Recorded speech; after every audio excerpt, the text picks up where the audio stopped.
Welcome back, everybody, to the 757 Soccer Chat with me, your host, JC. And in this episode, we'll cover a little bit of what's been going on the first 2 weeks of the season.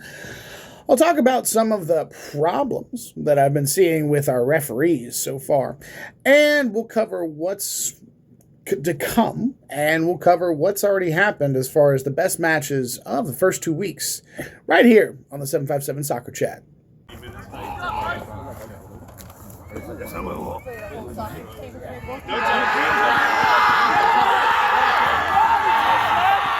What's up, everybody? Welcome back to the chat. Good to see you. Took a little hiatus there, just a short little stint, just to kind of get my sea legs, as it were.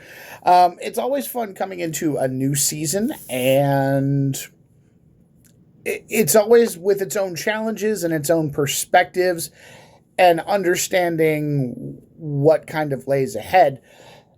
There's no script. There's no, hey, this is how we do it. This is how it's done. The first year, everything kind of boomed, and all of a sudden, I was inundated with just a lot of things to do all at once. Last year was, all right, how do we keep the momentum going? How do we make sure that we keep delivering a good product? This year is kind of just keeping it simple. Very much KISS method. Keep it simple, stupid. Very much just providing the staples of what this is meant to be. And really, it's meant to just give a platform for 757 soccer, for high school soccer, for semi-pro soccer, for college soccer here in the area. And to just make it so that the graphics and the visuals and the things that you see and you take in are never too much of a curiosity. They're never too much of a, well, what's going on? I'm not sure. I can't garner information from what's being put in front of me. I don't know what I'm looking at. I always want to make sure that when I put things out, that they're highlighting the sport, they're highlighting the game here in the area, and they make sense. So I hope that my content does that for you. I hope that when you take in the content and you take in all that it has to offer, that it's straightforward, it makes sense, and you can pass it along to everybody else to say, hey, look at where, look at what's going on in our neck of the woods when it comes to the beautiful game and the game that we love. So appreciate you joining me here on the chat. Want to talk a little bit about what's happened the last couple of weeks. A lot of great matches, a lot of interesting matchups, and especially now that we've kind of crossed our fingers, gotten past the weird weather. Hopefully we'll get into some warmer temperatures. We'll get into some really good matchups that really are going to showcase what we've got going on for moving forward into district play after clicking mouse buttons. Moving on into district play after spring break, and then we'll kind of see what the rest of the season holds. Additionally, I wanted to speak a little bit about referees and maybe wax poetically. And then also what's coming up for this next week. What matchups do we want to go look at? Who do we want to go see? And what do we expect to happen before the very first rankings come out next weekend? So please get ready for that. Hey. But kind of just going on kind of what we've seen so far. Best matches from the last couple of weeks. Just kind of, I'm going to roll through the girls' matches first, and this is kind of a timeline of how things have happened. Kicked off the season, First Colonial beating Great Bridge 4-2. PA 1-0 victory over Hickory. Cox 2-0 over Ocean Lakes. Kellam 4-0 over Grassfield. Western Branch 1-0 over Ocean Lakes. Those are kind of results are starting to stick out. What I'm seeing, how things are gonna unfold, especially on the girls' side of the game. Then we start getting into the other portion, the second week. Kellam and Western Branch. Kellam beating Western Branch 5-0. Nansemond River with a couple of results, 2-0 over Smithfield and 3-3 against Tab. Those are gonna that kind of is gonna propel where we see Nansemond River finding themselves, as well as what's gonna happen with the Bay Rivers District. Cox blasting Maury 9-1. Kind of shows the gap between 5A and potentially, the defending, or defending. No, maybe no. But a perennial 5B contender in Maury. First Colonial beating Grassfield 3-1, particularly in overtime. So that one took a little bit. And then Jamestown and War Hill drawing 0-0. Now, we do have Kellam going up to Williamsburg next week. We do have Kellam going up to Hampton next week. Or not Hampton, Newport News to play Menchville. A couple of those games will happen. So we'll see kind of where the mix is. Also, additionally, I believe FC might be going up to Jamestown, as well as a couple other big Class 5 matchups, Class 4 matchups, a couple Bay Rivers tilts that are going to be really interesting on the girls' side. That'll really help foster what the rankings are going to look like, especially as we get into the first portion of spring breaks. On the boys' side, right off the rip, we started with just a jewel of a match. 3-3 Gloucester and Jamestown. Jamestown built a 3-0 lead. Gloucester pulled it all the way back at home. And then nothing could separate them in overtime. Does that mean they're even? Well, or does it mean that Jamestown has to work on holding on to leads? I don't know.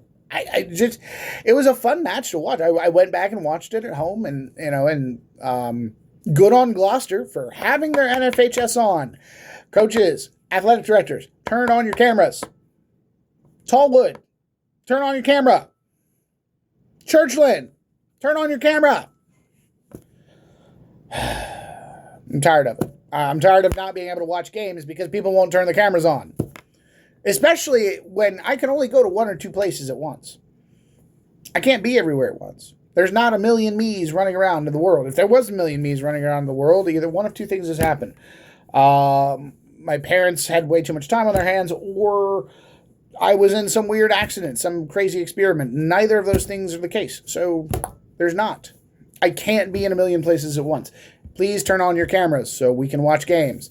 That's what we pay the subscription fee for, and nobody's happy to pay $15 a month to watch either nothing or to think that you're watching a match, and then in actuality, the camera is tuned into the gym camera, and you're seeing the cheerleaders in the gym practicing their routines for a competition.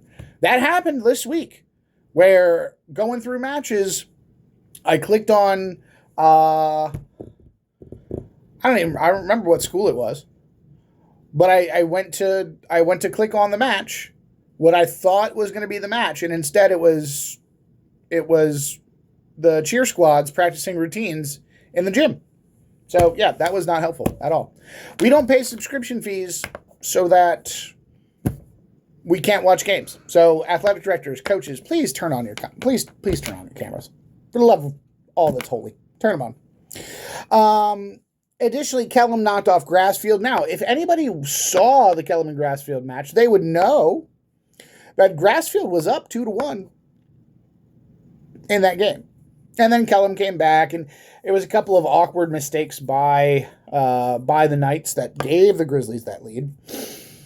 But questions. I have questions. I have concerns for both teams. I have questions and I have concerns that need to be answered. They will be answered over the course of the next few weeks.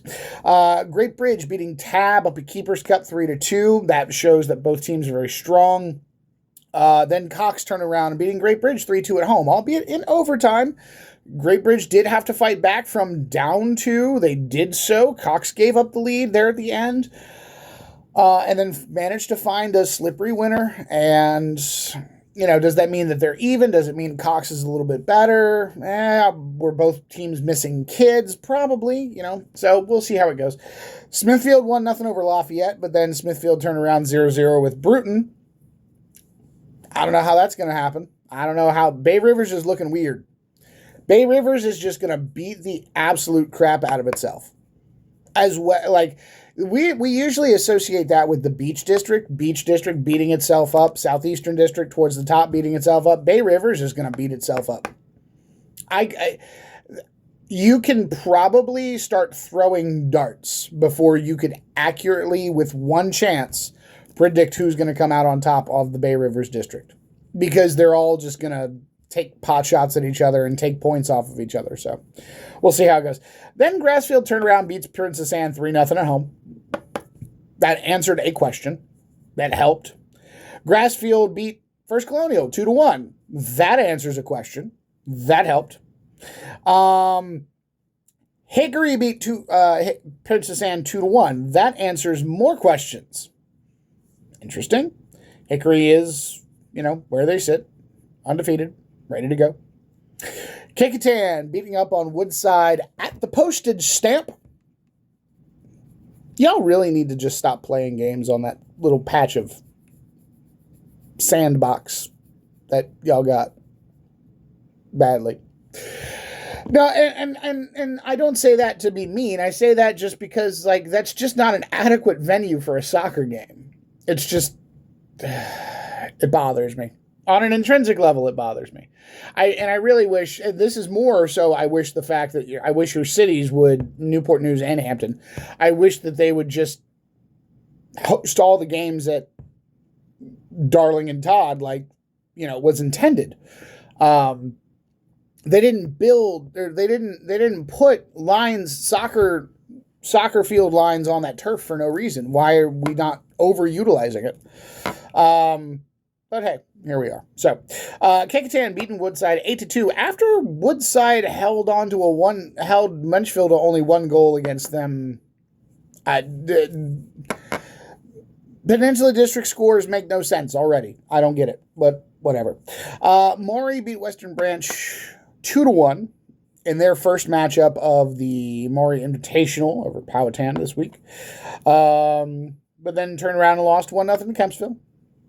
Kempsville ended up winning both of their matchups. Western Branch 1-1, but going through growing pains right now. So we'll see. I don't know. Between those four teams, I don't know if any of them make the playoffs, if all of them make the playoffs. It's going to be a weird season for all four of those squads. And then Cox and Jamestown 1-1 draw, courtesy of penalty kick tying the matchup for Jamestown. And that was at Warner. So big field, space, just good game between two good teams. So going to make rankings interesting moving forward. I have an idea of kind of where people sit, but I really want to see the last few matchups. I want to see Kellam play Menchville. I want to see FC play Jamestown. I want to know how those matchups go. Luckily, fingers crossed, it looks like we've got a good weather situation coming up for the foreseeable future, for the week. Just AM showers on Thursday morning. So cross your fingers, hold on to that. We get through the week, we get through our matchups, and we can roll into spring break really knowing that everybody had as many opportunities as possible to put points on the board and to put their best feet forward and to survive for at least week 3. So that's kind of where we sit, and I'm excited to take it into the next step, because this is always the fun week. Okay, and when I say that, this is always the week that separates the groups and starts to it's where people can either make themselves obvious contenders or they mud up their own image. And it really starts to define the tiers of teams that we have here in the region. Just looking at it real quick, I posted a couple of posts today, our top squads in the 757. So between the girls, the way I chose it, I chose who would be leading the districts for each district. And then I picked all the other teams that were undefeated and had at least 3 wins or quality draws or losses. Okay. So, just kind of going in the circle for the ladies, we had Kellam, Lafayette, Nansemond River, First Colonial, Tab, Menchville, Cox, Jamestown, Salem, undefeated, 4-0, New York, 3-1, Kempsville, and Granby. Okay, top of the Eastern District if we did it this way now. And then on the boys' side, Kellam, Jamestown, Menchville, Gloucester, Great Bridge, Kempsville, Lafayette, Grassfield, Smithfield, Kecoughtan, Hickory, Cox, Nansemond River, and 4-0 New Kent. So well done to the Trojans as well, finding their way into that particular piece of content.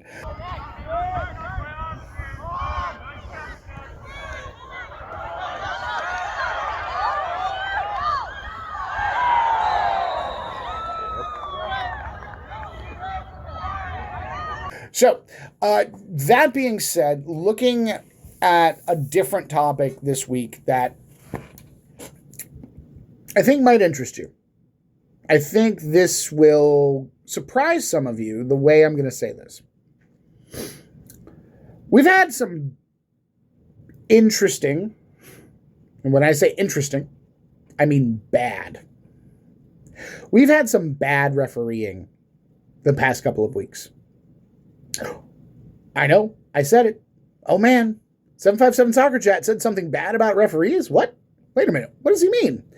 Well, what I mean is not necessarily bad as in bad calls or awful things that happened. Although there was one that we all know. But it's more so to do with, because I was a referee for so long, and because I care so much about the craftsmanship of being a referee. It's more so in not what they call right and what they call wrong, but how they go about their job, the mechanics, the technical foundation of being a referee and what a referee does and how they referee the game mechanically, what they do in order to command the game, to control the match, and to make sure that they have a handle on what's going on in between the lines. So I've seen a lot of matches already, first couple weeks, and I've seen all levels of refereeing at these matches. High-level referees. Okay, when I was at the Cox and Great Bridge match, that was one of the best matches when it comes to refereeing the match that we will probably see all season. It was a solid performance. Well done to those gentlemen. Just a quality back and forth, a high-level game, and took care of the match, controlled it, nothing crazy, nothing out of hand. And, with two clubs that expect success, with 2 coaches that expect success, with 2 coaches that I've seen both coaches get riled up on the sideline before, have at it with the referees, but both, nothing given to take them out of their comfort zone or take out the modicum of respect that they have for the officials in the middle and on the sides. And it gets to a point as well where, all right, so that's the good. Where's the awkward? Well, when I talk about mechanics and when I talk about what I'm seeing out of referees, it's that they're not doing the little things well that lead to success further on in the game. Things like hard whistles for all aspects of the match. Not just blowing a whistle hard because somebody committed a foul, but a firm commanding whistle when the throw-in is on the opposite side of the pitch from the benches and there's substitutes that need to come on. Okay, tweet, tweet. Hold the throw. Turning around, bring them on. Tweet, bring the subs on. Okay, being obvious and intentional with your signals, being obvious and intentional with your mechanics, that's what I mean. And I've seen a lot of weak mechanics this last couple of weeks. I've seen a lot of just poor communication when it comes to how the players are spoken to, how loudly you speak to the players, what you say to the players. And I'm not saying necessarily that you have to say things to players to be an effective referee. I specifically worked with a referee here in Portsmouth, and you guys probably, a lot of you from the older generation might know him. His name's Justin. He's deaf, and he doesn't speak. So it's kind of one of those things where if, he had very good communication skills when it comes to using his whistle, comes to hand gestures to indicate, hey, that there is something that you need to do on the pitch, and to make it very obvious what that thing you need to do is. And so in that, there are different ways of refereeing. I've seen excellent communicators with whistle. I've seen excellent communicators with their signals, excellent communicators with their voice. A lot of people combine all three of those things. But I have seen several levels of officiating this past couple of weeks that have been subpar and that have led to lessened control of the game, and that have, sorry, there was something outside the window. That was a weird sound. Less control of the game, less just control of the players in the match, the coaches, and things that could have been rectified with being in the proper position. That's another one. Being where you need to be on the pitch or on the touchline so that you are in position to make a call. I saw earlier this week a referee who had followed the play all the way down to the end line, and there was a questionable call about whether the ball had gone in the goal or not. They were right on the end line, and they were able to affirmatively say that to make the call and to go ahead and be firm in where they were with what was called. And no one questioned it because they were in position. I also, the very next day, I saw a referee who the play had gotten to the end line, and the referee was 10 yards up the sideline, up the touch line, in no position to make an end line call. And there was a question of whether the ball had gone out of bounds, and there was a goalkeeper in the way of the referee, of their line of sight, and they couldn't have made the correct call. There's no way.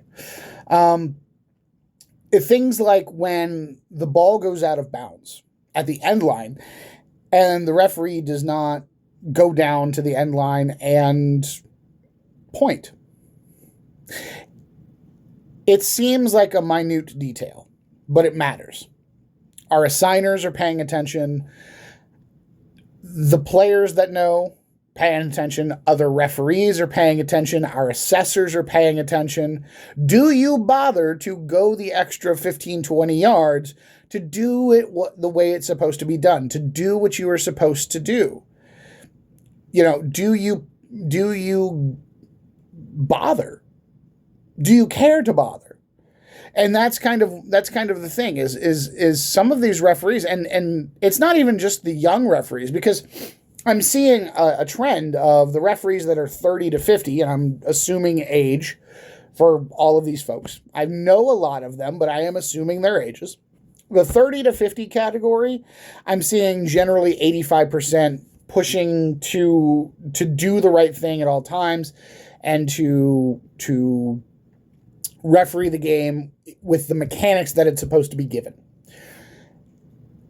Older or younger than that, and I'm seeing much less percentage.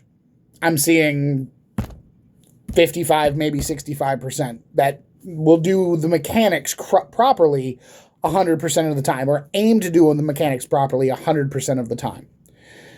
I'm sorry, but if the ball goes out of bounds at the end line and it's a 5-0 match in the 73rd minute, and you've been a long day and you're just ready to go home, I don't care. run your butt to the end line, and then step off and give a goal kick signal. There was a match earlier this week. I won't say who, but it was bad.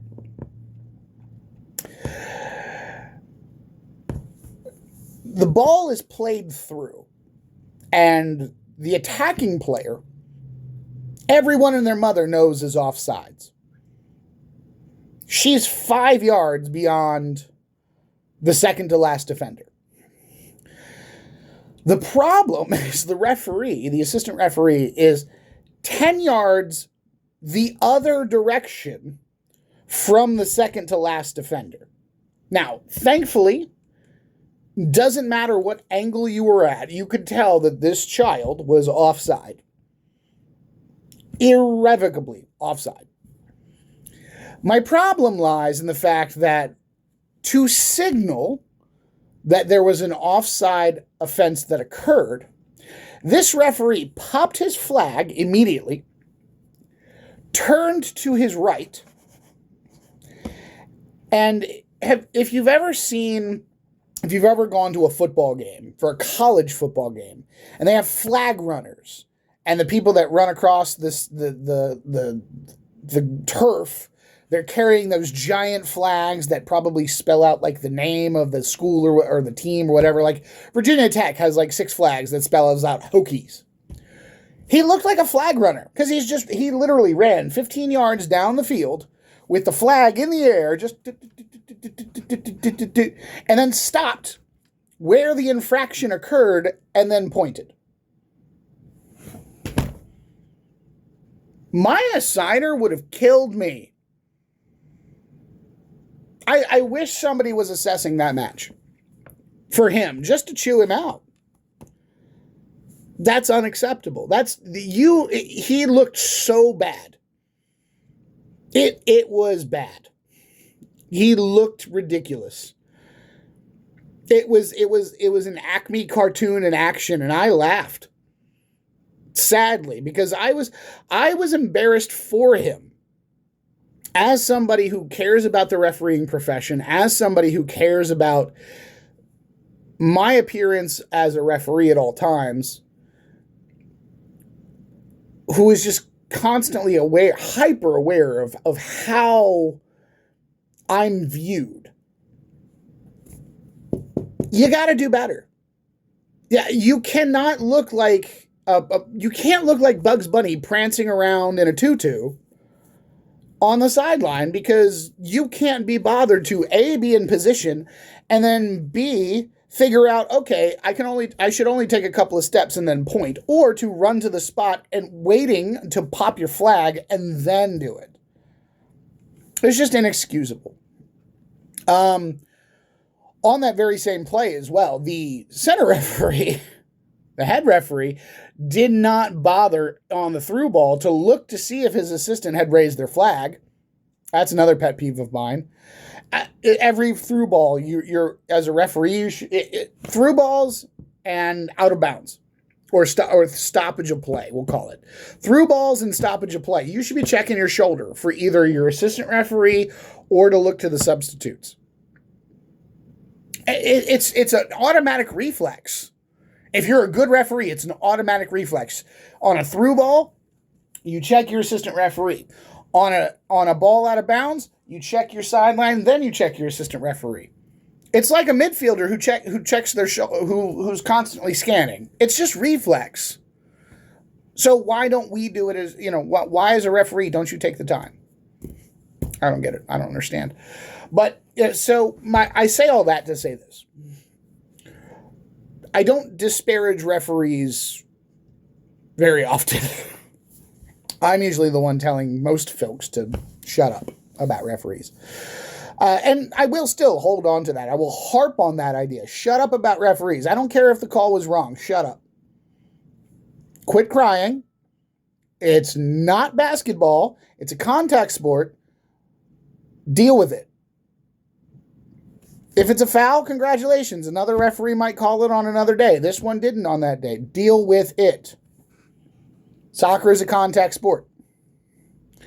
But on that same token, referees, you must do better to give the game the proper service that it deserves with your mechanics, with your effort, and how you conduct yourself on the pitch.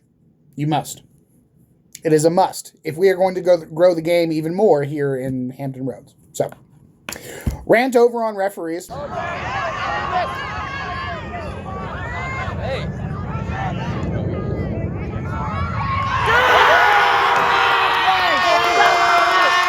Real quick, looking forward to the week ahead.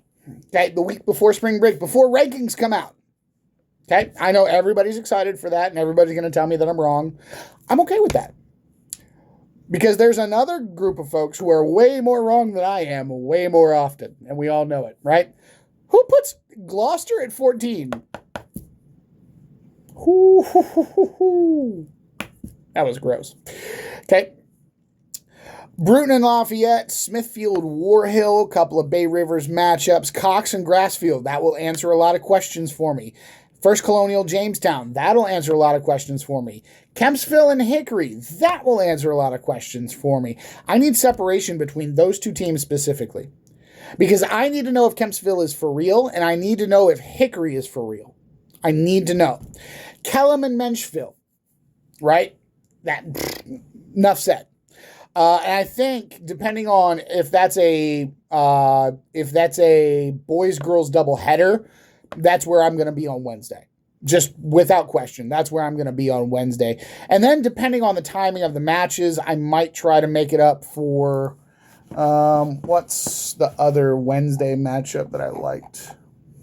I think it's a game, and that's in Williamsburg.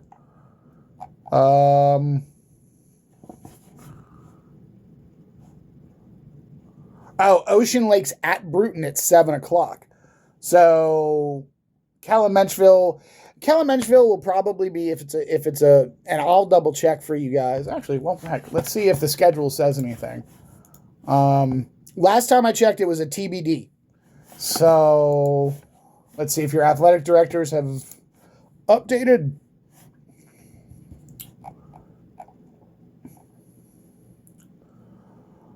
Nope, still, and now it's saying it's just a girls' game. That's annoying. I don't know. Somebody from Kempsville update me on that. I don't know. That's weird. But then, I don't like it. It's whatever. I'll figure it out. Bayside and Norview. I want to see which of those teams will come out of that one up top. Specifically because Bayside looks like they've got a little bit of juice this season. Norview wants to maintain that they have quality. So they kind of a test to see, which team is correct. FC and Hickory. FC is going to want their lick back for last year. And then the Kellam Jamestown matchup, which is on Thursday. It looks like Jamestown is coming to Kellam, which would be a switch for the way it was written down in my books before. So Thursday I might end up at Kellam instead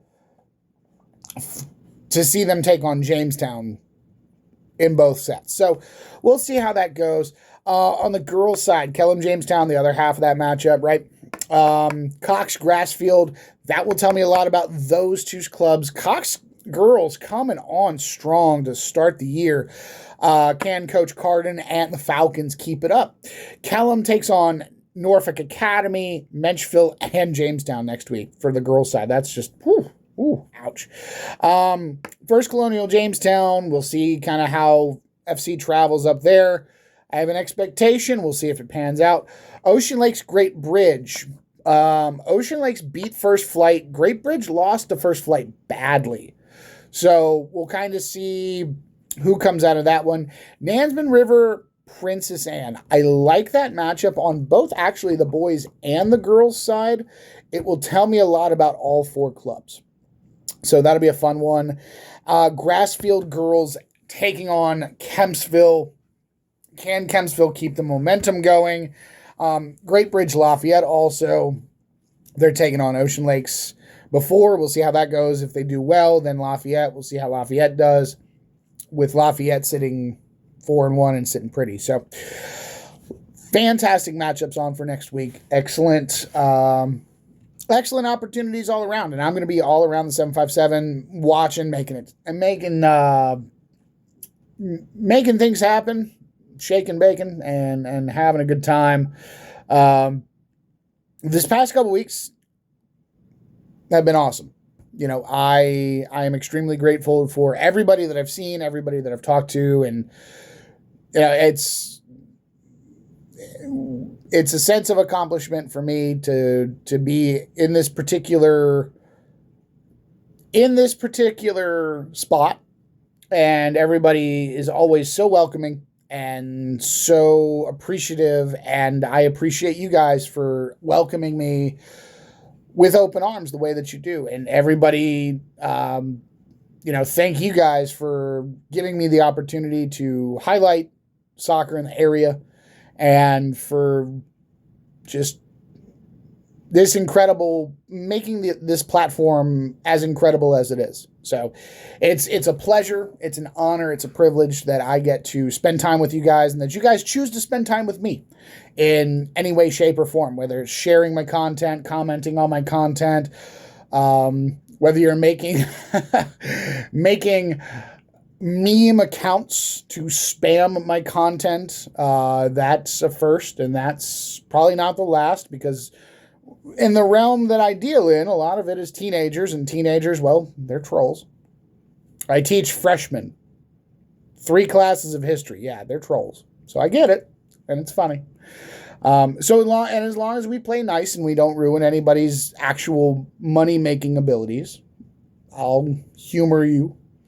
Because we don't want to take away from people's livelihoods. But if it's all done in jest and good fun, I am more than happy to